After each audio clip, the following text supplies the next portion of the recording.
News bulletin में आपका स्वागत है। आइए जानते हैं बिहार की 30 फटाफट बड़ी खबरों को। बिहार सरकार ने 7 निश्चित 3 के तहत कुशल युवा कार्यक्रम को 2026-2031 तक विस्तारित किया है।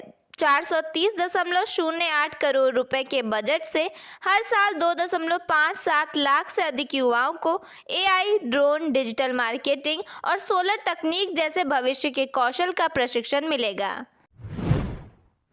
प्रधानमंत्री ई बस सेवा योजना के तहत पटना के बेली रोड पर 10 नई इलेक्ट्रिक बसों का परिचालन शुरू हो गया है। यह बीएसआरटीसी की हरित परिवहन पहल का हिस्सा है, जिसका उद्देश्य राजधानी में प्रदूषण कम करना और यात्रियों को आधुनिक, आरामदायक सार्वजनिक परिवहन विकल्प देना है। इन बसों में जीपीएस ट्रैकिंग और सीसीटीवी कैमरे, आपातकालीन स्थिति के लिए पैनिक बटन, दिव्यांगजनों के अनुकूल विशेष सुविधा रहेगी। इसका परिचालन गांधी मैदान से दानापुर और अन्य प्रमुख मार्ग पर हो रहा है।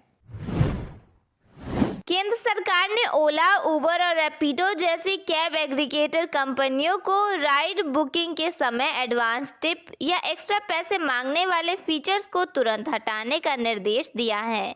मोटर व्हीकल एग्रीगेटर गाइडलाइन के तहत अब टिप केवल यात्रा पूरी होने के बाद ही स्वैच्छिक रूप से दी जा सकेगी। बिहार में शिक्षक बनने का सपना देख रहे अभ्यर्थियों के लिए खुशखबरी आई है। बिहार विद्यालय परीक्षा समिति द्वारा माध्यमिक शिक्षक पात्रता परीक्षा का 2026 का आयोजन किया जा रहा है। बिहार बोर्ड ने जानकारी दी है कि परीक्षा के लिए ऑनलाइन आवेदन 17 अगस्त 2026 से शुरू होंगे। बोर्ड की ओर से फिलहाल सिर्फ आवेदन शुरू होने की जानकारी सामने आई है।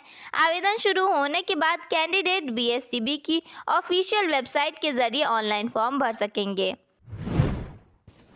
बिहार में बीपीएससी टीआरई 4 शिक्षक भर्ती को लेकर अभ्यर्थियों का आंदोलन एक बार फिर तेज होने जा रहा है। टीआरई 4 का विज्ञापन जारी करने समेत विभिन्न मांगों को लेकर अभ्यर्थियों ने 18 अगस्त 2026 से पटना में आमरण अनशन शुरू करने का ऐलान किया है। आंदोलनकारियों की प्रमुख मांगों में टीआरई 4 का विज्ञापन तत्काल जारी करना और शिक्षा मंत्री मिथिलेश तिवारी के इस्तीफे की मांग शामिल है। बिहार को लेकर मौसम विभाग ने नया अपडेट जारी किया है। 14 से 16 अगस्त के बीच राज्य के कई हिस्सों में तेज आंधी, बारिश और बिजली गिरने का खतरा बना रहेगा। इस दौरान 30 से 40 किलोमीटर प्रति घंटे की गति से हवाएं चल सकती हैं। 14 और 15 अगस्त को कई जगहों पर हल्की से मध्यम बारिश और हवा का येलो अलर्ट रहेगा। 16 अगस्त को स्थिति थोड़ी गंभीर हो सकती है। इस दिन 16 जिलों में ऑरेंज अलर्ट जारी किया गया है। बिहार के शिक्षा मंत्री मिथिलेश तिवारी ने साफ कर दिया है कि टीआरई 4 भर्ती परीक्षा से पहले एसटीईटी का रिजल्ट आएगा। एसटीईटी पास करने वाले अभ्यर्थी ही टीआरई 4 की परीक्षा में शामिल हो सकेंगे। बिहार पुलिस की सामान्य ड्यूटी में अब AK-47 इंसास और SLR जैसे असॉल्ट हथियारों का इस्तेमाल नहीं होगा। पुलिस मुख्यालय ने भीड़ नियंत्रण और कानून व्यवस्था की ड्यूटी के लिए नए निर्देश जारी किए हैं। इन हथियारों का इस्तेमाल अब केवल गंभीर और विशेष परिस्थितियों में ही किया जाएगा।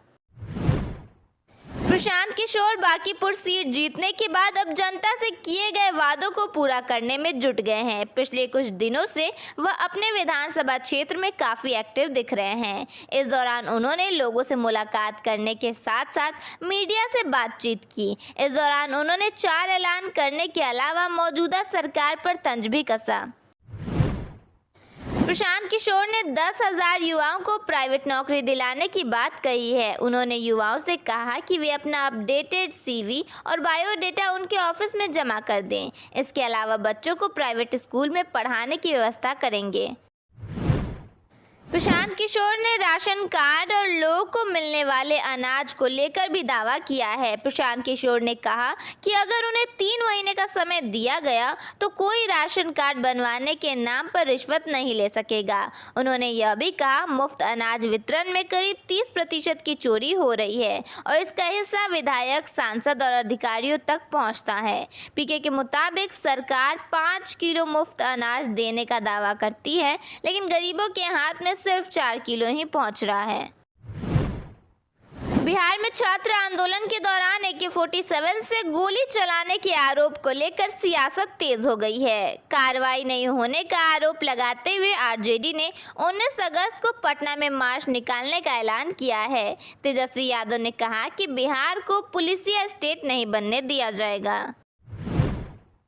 बिहार में राजगीर के बाद एक और मॉडर्न क्रिकेट स्टेडियम बनकर तैयार होने वाला है। पटना जिले का मोइनुल हक स्टेडियम जल्द ही नए रूप में दिखने वाला है। इसका निर्माण लगभग 500 करोड़ रुपए की लागत से कराया जाएगा। इस पुनर्विकास का खर्च भारतीय क्रिकेट कंट्रोल बोर्ड यानी BCCI उठाएगा। भोजपुर जिले में अगस्त में सामान्य से 56% कम बारिश हुई है, जिससे सूखे जैसे हालात बन गए हैं और किसानों की चिंता बढ़ गई है। नहरों में पानी की कमी और खेतों में दरारें पड़ने से खरीफ फसलों पर बुरा असर पड़ने की आशंका है, जिससे किसान भूखमरी के शिकार हो सकते हैं। सिवान में कृषि विभाग मिट्टी की उर्वरा शक्ति बढ़ाने के लिए जैविक खेती को बढ़ावा दे रहा है। इसके तहत 1500 वर्मी कंपोस्ट पीट और 8 गोबर बायोगैस प्लांट स्थापित किए जाएंगे, जिस पर किसानों को 50% अनुदान मिलेगा। भरत तिवारी एनकाउंटर मामले में मुख्यमंत्री सम्राट चौधरी ने पीड़ित परिवार के एक सदस्य को सरकारी नौकरी देने का ऐलान किया है। न्यायिक जांच आयोग ने अपनी रिपोर्ट सौंप दी है। इससे पहले 24 जुलाई को पीड़ित परिवार ने मुख्यमंत्री से मुलाकात की थी। एनकाउंटर मामले में अब तक एक गिरफ्तारी हुई है। मुख्यमंत्री सम्राट चौधरी ने बीजेपी के मंत्रियों के साथ बैठक की। इस बैठक को लेकर आरजेडी ने कहा खेला होगा और सवाल उठाया कि बैठक में क्या हुआ, इसका खुलासा होना चाहिए। आरजेडी ने पूछा कि बैठक में बिहार के विकास की बात हुई या पार्टी के मुद्दों पर चर्चा हुई। वहीं जेडीयू ने दावा किया कि एनडीए में ऑल इज वेल है। पावर स्टार पवन सिंह को लेकर राधे मां ने भविष्यवाणी की है कि उन्हें जल्द ही प्यार करने वाली दूसरी पत्नी मिलेगी। इस दौरान पवन सिंह ने राधे मां के पैर छुए। इसके बाद सोशल मीडिया यूजर्स ने प्रतिक्रिया देते हुए पूछा, ज्योति भाभी खराब थी क्या?